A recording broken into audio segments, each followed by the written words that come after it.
नमस्कार मित्रों, आज मैं आपको एक प्रकृति की ऐसी देन बताने जा रहा हूं जो कम से कम नवयुवकों के लिए और मुख्यतः मेल्स जितने होते हैं उनके लिए बहुत ज्यादा लाभकारी है। इस औषधि का नाम है अतिबला, एबुटिलिन इंडिकम के नाम से इसे जाना जाता है और प्रचुर मात्रा में संपूर्ण भारतवर्ष में ये मिलती है।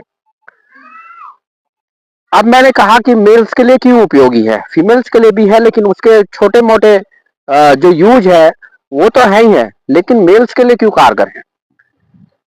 अतिबला जो है वो मेरे बैकग्राउंड में अगर आप देखें तो एक प्लांट मैं दिखा रहा हूं आपको। आप देखिए, इसको गौर से देखिएगा। और इसकी जो फल है ये शीत ऋतु में बनता है और इसका जो आकार होता है वो कंघी की तरह, जैसे कंघी के दांत होते हैं ऐसे ही कंघी। बच्चे इसको जो है डिजाइन करने के लिए स्याही भिगो के पहले जमाने में डिजाइनिंग के लिए यूज करते थे। आदिवासी क्षेत्र में भी ये पक चुका है। शीत ऋतु में इसके फल जो है वो पकते हैं और वर्षा ऋतु में पुष्पकाल होता है इसका। अति बला का जो गुण होता है वो मधुर रस होता है, स्निग्ध। अब आप वीडियो को जो पोर्शन देख रहे हैं, मधुर रस, स्निग्ध, पिच्छिल, शीतवीर्य और विपाक भी मधुर होता है। विपाक होता है डाइजेशन, जब इंटेस्टाइन लेवल के बाद शुरू होता है तो उसे हम विपाक कहते हैं, यानी पाक के बाद जो चीज हो वो विपाक कही जाती है, ओवर डाइजेशन। तो ऐसी अवस्था में अति बला में ये क्वालिटी होती है। अब मैंने आपको बताया था कि ये मेल्स के लिए क्यों हितकारी है। आयुर्वेद में शुक्र जो होता है, शुक्र धातु का जो शुक्र होता है, सीमन जो होता है, उसमें मधुर रस, स्निग्धता और पिच्छिलता, मधुर विपाक, ये सारे गुण होते हैं। तो सिमिलर सिमिलर गुण अति बला के होते हैं। तो ऐसी अवस्था में ये जो है शुक्र को बढ़ाता है, यानी कि आपकी सीमेन की क्वालिटी को इंप्रूव करता है।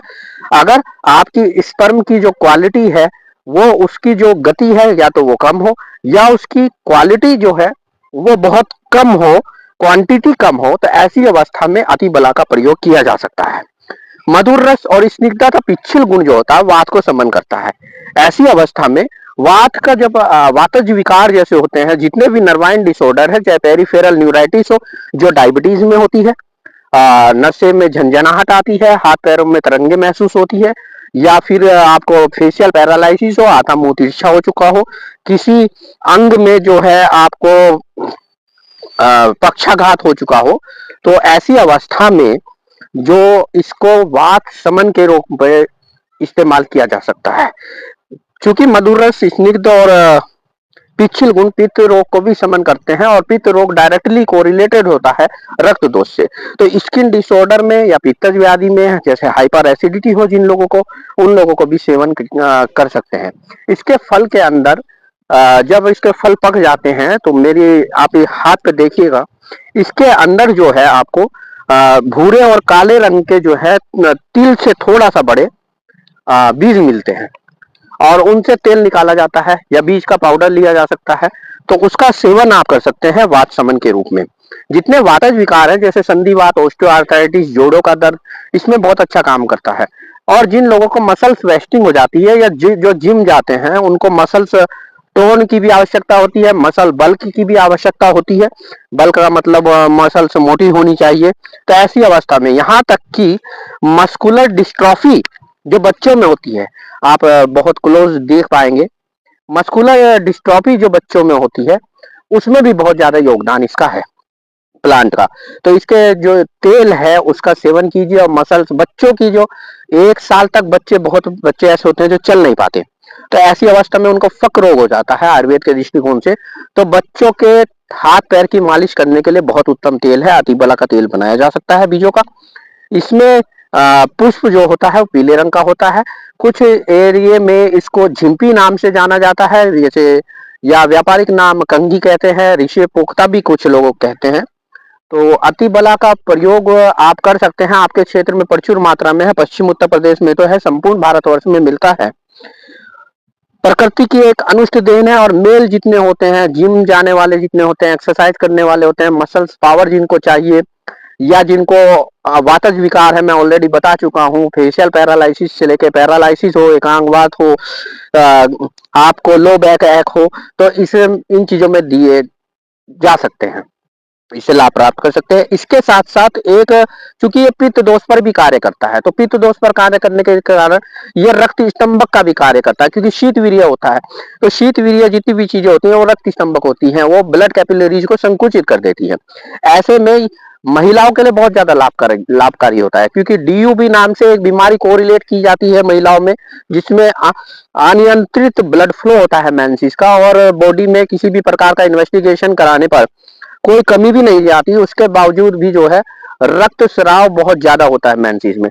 इसके साथ पायरिया में, मसूड़ों में अगर आपको खून आता है, नेजल ब्लीडिंग होती है, यानी कि पित्त दोष के कारण रक्त दोष आपको जो है दूषित रहता है, तो ऐसी अवस्था में जहां ब्लीडिंग वाले पोर्शन होते हैं, पेप्टिक अल्सर से लेके पायरिया गम से अगर खून स्रावित होता है और आपको इस तरह की समस्या प्रतीत होती है, यहाँ की कुछ लोग ऐसे होते हैं जिनके ब्लड में, यूरिन में ब्लड आता है, तो उसके लिए भी है। इंटरनल पाइल्स में भी बहुत ज्यादा लाभकारी होता है, यानी कि पहली ग्रेड का अगर पाइल मास है तो आप बला चूर्ण का प्रयोग कर सकते हैं। अब इसका प्रयोग कैसे किया जा सकता है, मैंने आपको बताया कंघी इसको इसीलिए कहते हैं क्योंकि इसके फल के जो दंते होते हैं ऊपर के, वो कंघी नाक के दंतों के समान होते हैं, जिनको देख पा रहे हैं आप स्क्रीन पर। और इसी के अंदर जो बीज होते हैं उन बीज का चूर्ण किया जाता है और उनकी बीज से तेल भी बनाया जाता है। पंचांग पूरा इस्तेमाल कर सकते हैं काढ़े के रूप में, इसके पत्तों का या पूरे पौधे का ही, क्योंकि पौधा ज्यादा बड़ा भी नहीं होता, गुल्म प्रवृत्ति होती है, झाड़ी के रूप में हर जगह मिलता है। और इस तरह इसके जो है फल जो है इसका, आप इसके अंदर से बीज निकलते हैं। इसके बाद इसका काढ़ा बनाया जा सकता है, पत्तों का चूर्ण बनाया जा सकता है, पत्तों का ही काढ़ा बना सकते हैं, बीज का यूज कर सकते हैं। इसकी जड़ का प्रयोग भी किया जा सकता है, तो जड़ का प्रयोग कर सकते हैं, जब उखाड़ा जाता है तो जड़ के पाउडर का चूर्ण बना लीजिए।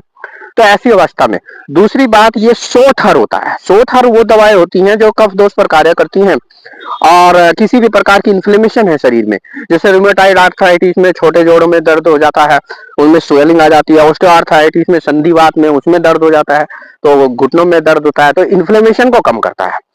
तो यही कारण है कि जो दसमूल का मेन कंटेंट में अति बला का प्रयोग, या बला की एक वैरायटी है, उसका प्रयोग भी किया जा सकता है।